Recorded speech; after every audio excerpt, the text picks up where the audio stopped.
What do you think you are doing? You have no business being at the front desk. A bustling hotel lobby. Sonia, an African-American woman in her early 40s dressed in a hotel uniform, is at the front desk, typing furiously on the computer. Her face is tense. You never truly know a place until you've walked in the shoes of those who work there. Today, I'm not Sonia, the CEO. I'm just another front desk clerk at my own hotel. Your staff here is ridiculous. This place is a disgrace. I'm so sorry for the inconvenience, sir. Can you please explain what happened? As the guest rants, a young employee is being berated by a manager in the background. You people are always so slow. Do I have to do everything myself? It's one thing to hear about these issues in board meetings, another to see them firsthand.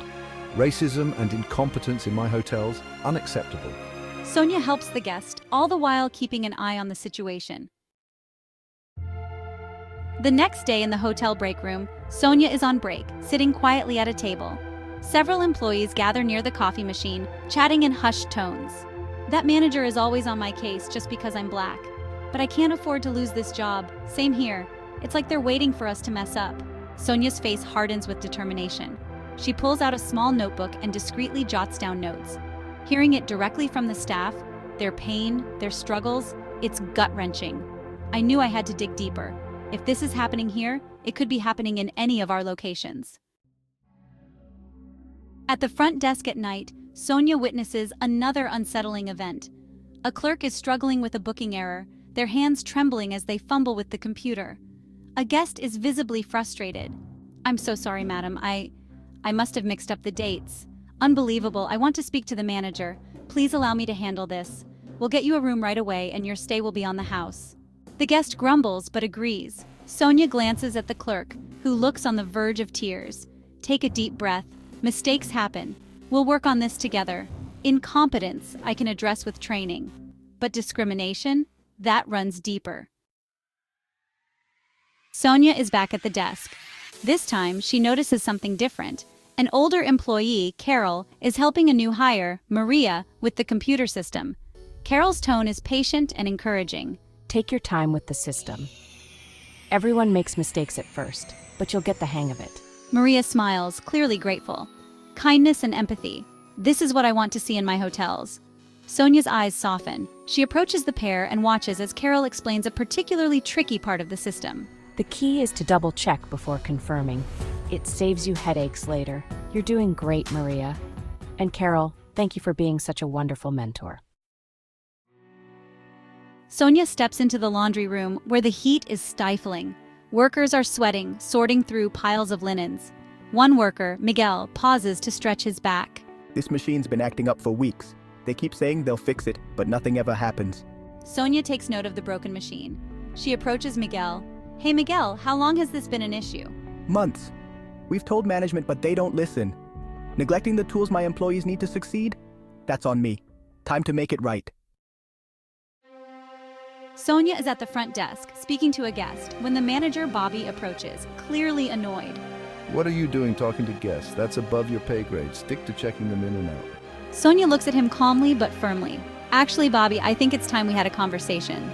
About what? How you're wasting time instead of doing your job? Sonia pulls out a badge with her name and title, CEO.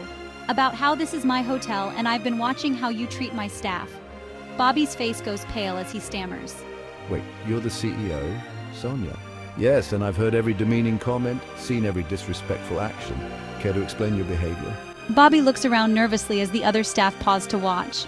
I didn't mean anything by it. It's just they need to toughen up. Sonia, no, Bobby, what they need is respect, fair treatment and leadership that uplifts rather than tears down. Discrimination has no place here.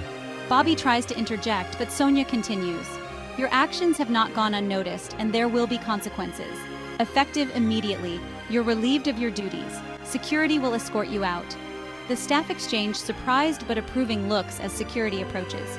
"This is a new chapter for this hotel. If any of you have experienced similar issues, my door is open. We're better than this, and it starts now. Change requires accountability and sometimes tough decisions, but it's always worth it." Boardroom meeting. Sonia, now back in her CEO attire, stands at the head of the table, addressing her board and top managers. A large screen behind her displays employee feedback and actionable insights. We need to implement a comprehensive training program and a zero-tolerance policy for any form of discrimination. Our employees deserve better, and our guests expect excellence. The room is silent. Some board members look ashamed, others determined. Alana takes a deep breath, her tone firm yet inspiring. We are not just running a business, we are building a community. Our employees are the heart of that community. It's time we invest in them as much as they invest in us. The board begins to nod, some hesitantly, others with conviction. Alana gestures to the screen, highlighting actionable steps.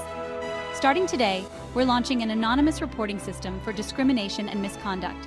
Every location will undergo cultural sensitivity training, and our managers will be held to the highest standards of professionalism and empathy.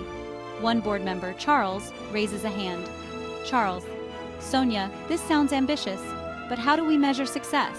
Sonia, smiling: through transparency, regular employee surveys, guest feedback, and a leadership audit program.